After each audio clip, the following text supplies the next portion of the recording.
It's Thursday, the 5th of December 2024. Welcome to the Fast 5 Business News by Fear and Greed, where we give you the top 5 business stories you need to know in just 5 minutes. I'm Michael Thompson, and good morning, Sean Aylmer. Good morning, Michael. Sean, 5 stories, 5 minutes, massive day today. Let's get going. Story number 1, the Australian economy grew by just 0.3% in the September quarter, taking annual growth to less than 1%, which is, Sean, its lowest level since the early 1990s, if you, of course, exclude the COVID pandemic.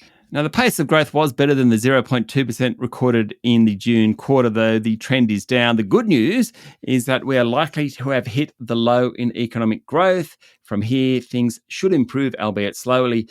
The national accounts from the Bureau of Statistics is the best overall snapshot of what's going in the economy. The reason there was growth in the September quarter was government spending. Think energy rebates, tax cuts, health and disability support payments, defence spending. Trade and residential construction added slightly to growth. Lower consumer spending detracted from it. A rundown in inventories detracted a lot from it.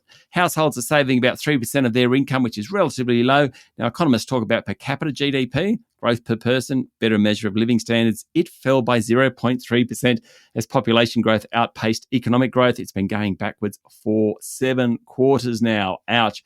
Productivity growth, that disappointed again. That dropped by 0.4% over the quarter. Sean, it all sounds like doom and gloom. Please tell me there's something good in here. There's always the opposite in economics, you know that. Now, the national accounts shows us what happened in the September quarter. It's backwards looking. Data for the current quarter, including retail sales, just suggests a bit of an improvement. Having said that, the data was pretty underwhelming. Even Federal Treasurer Jim Chalmers was struggling. He blamed interest rates, cost of living pressures, and global uncertainties, Michael. The bottom line to all that yesterday, things aren't going well, but the Reserve Bank ain't going to take too much out of it. They're worried about inflation. That's the main game. Means we're probably not going to get a rate cut for a while. Okay.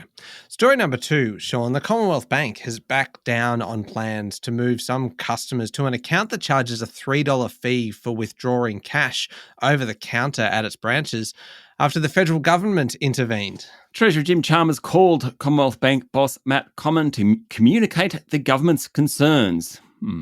After the bank said it would move around 1 million customers from an old account that didn't charge a withdrawal fee to a new one. The decision on Tuesday didn't go down well. Social media, talkback radio was alight with it yesterday. While the new account will remain, the bank has slowed down shifting all customers across to it. There is another part to the story. So they're moving from something called the Complete Access account, which the bank stopped offering in 2016, complete access to the Smart Access account. Smart Access has a lower overall fee. In fact, Commonwealth Bank says 90% of customers are better off under the Smart Access versus the Complete Access. Anyway, they've backed down on shifting everyone across at this point. Story number 3, the numbers are in from the Black Friday sales, which ended on Monday night, and Sean, spending was up. The Black Friday sales are now a key calendar date for retailers, and in recent years, they've dragged forward Christmas sales. Data from National Australia Bank shows spending was up 4%, even though transactions were down by the same amount. Slightly fewer purchases of more expensive products. That's the bottom line. NAB said Australians are spending more thoughtfully, choosing quality over quantity. There's also a big jump in spending on experiences, which NAB put down to people planning ahead or being better at planning ahead. For example, buying air tickets, car hire, etc. like that for the summer break.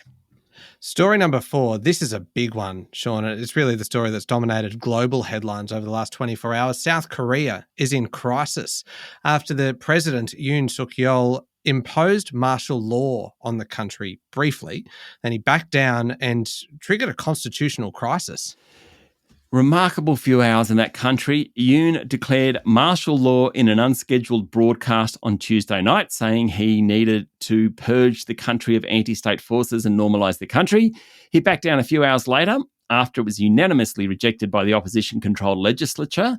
Troops had been sent to surround the parliament, but they were then withdrawn. Opposition parties are saying Yoon's declaration of martial law is a grave violation of the constitution. It's an act of treason. Even his own party, according to media reports, are wondering whether he can stay. Now, this bid to impose martial law was the first time that's happened in South Korea since democracy was restored in the 1980s.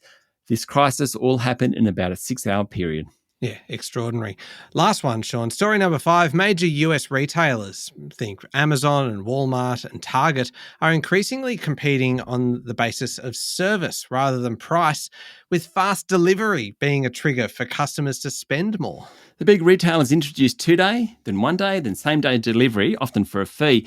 According to a report in the New York Times, retailers in the US have found speedy deliveries make customers both more loyal and more willing to spend money. Amazon says the faster they deliver, the more people come back.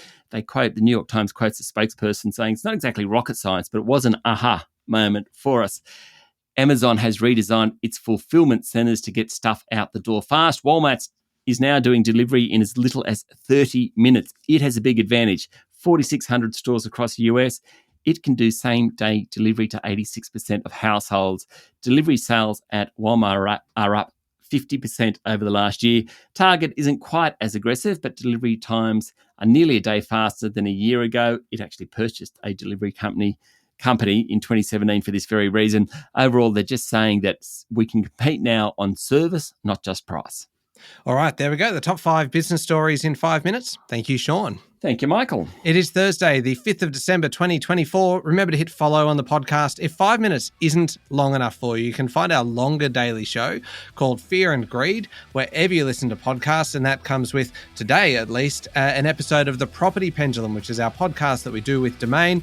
This week, looking at the 7 steps to property nirvana, everything that we would fix with property in Australia. Well worth a listen. I'm Michael Thompson, and that was the Fast 5 Business News by Fear and Greed. Have a great day.